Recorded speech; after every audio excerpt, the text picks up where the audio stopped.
Hey guys, so I am going to try and do a whole heap of live videos throughout the day, starting with the Threezero set. I've had Mulder since he was first released, as you would know, but Scully had a whole heap of, she was delayed, then sold out, and finally has shipped, which is cool. I think I went over Mulder in an older video last year, but I thought I would just bring him out here because they obviously do both belong together, but Scully is going to be the focus, but I will quickly go over Mulder again. So we obviously do have the really good Duchovny likeness as Fox Mulder. Texturing on the head sculpt is awesome. The tailoring on the suit is also really awesome. He's not the exclusive version, so I think the exclusive version had an extra jacket perhaps, but I have the old Sideshow exclusive versions that have the FBI rain weather type of jackets. So I was going to, when I move and finally get them all out, I was going to try and see how those jackets fit on these figures. So accessory wise, both figures have the same box, with the exception of Scully having the sticker there. Now, the interesting thing is for some reason, the Threezero Deluxe store version was actually offered to a whole heap of retailers. So you got the Threezero, you got the extra accessory, which was her longer coat, even though you didn't directly order it from Threezero, and I've never seen that happen before, but I was quite happy that they did that. Alright, so Mulder's accessories, they do actually have fairly similar accessories, but some of them are different, which is good to see. So he does have his little tag there, and it does actually clip into his pocket. He has his watch, phone, his badge, 2 guns, flashlight, holster, and the extra hands. Now,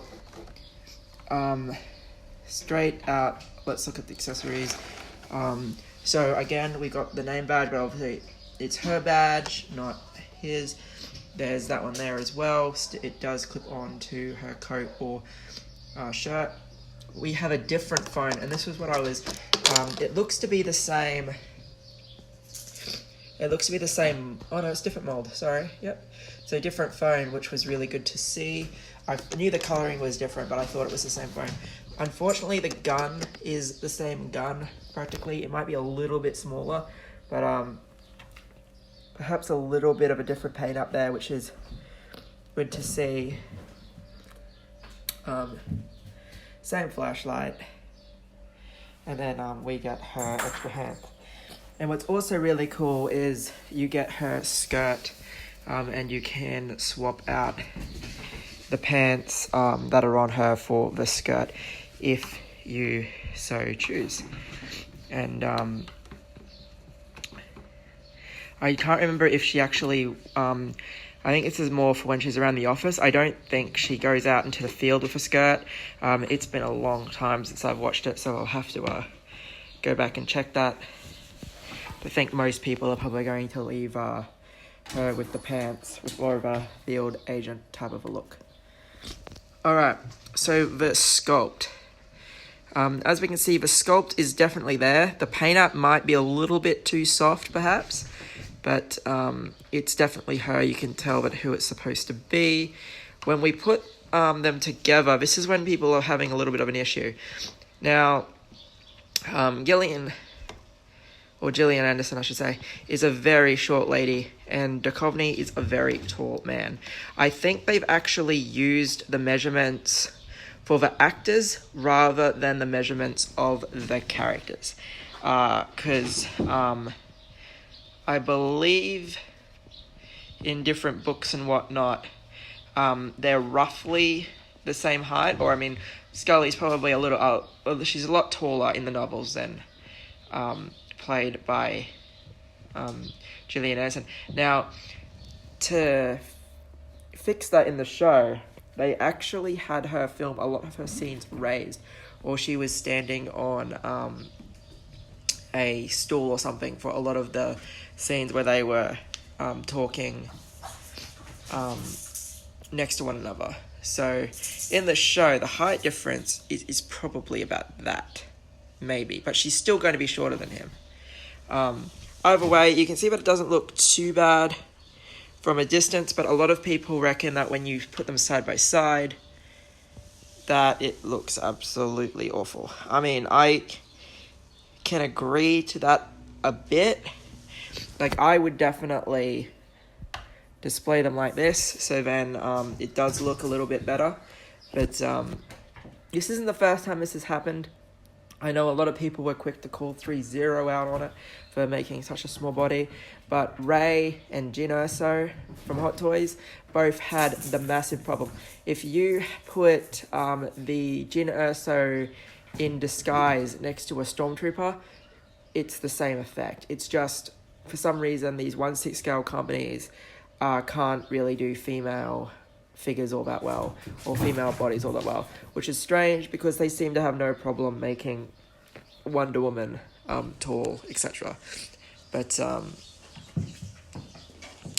yeah, it's just one of those things. I don't know why it happened, but I reckon they've used the heights of the actors rather than the heights of the characters, and the size difference would probably be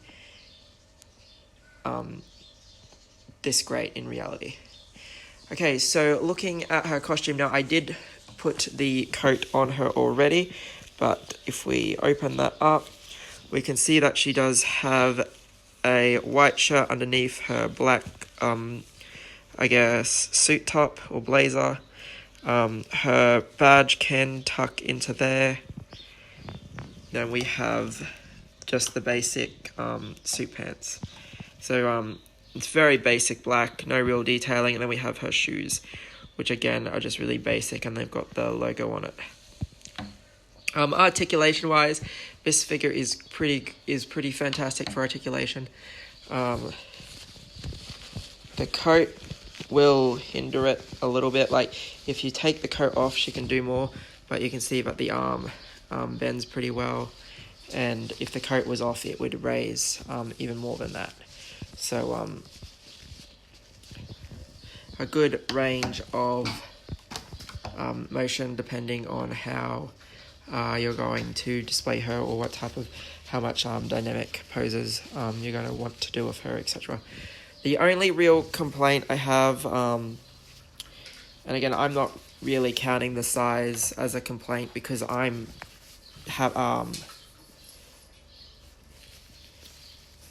it's happened before, so I'm not really all that disappointed. But there's no display stand because Threezero very rarely does display stands for their figures. So you've got to try and stand her up, and because she's got heels on, not flats, that does tend to be a little bit difficult. Even getting her to stand the way I had her before took quite a while. Like, again, when you have her there, she stands perfectly fine. She doesn't sway or topple or anything. It's just that getting the balance there the first time.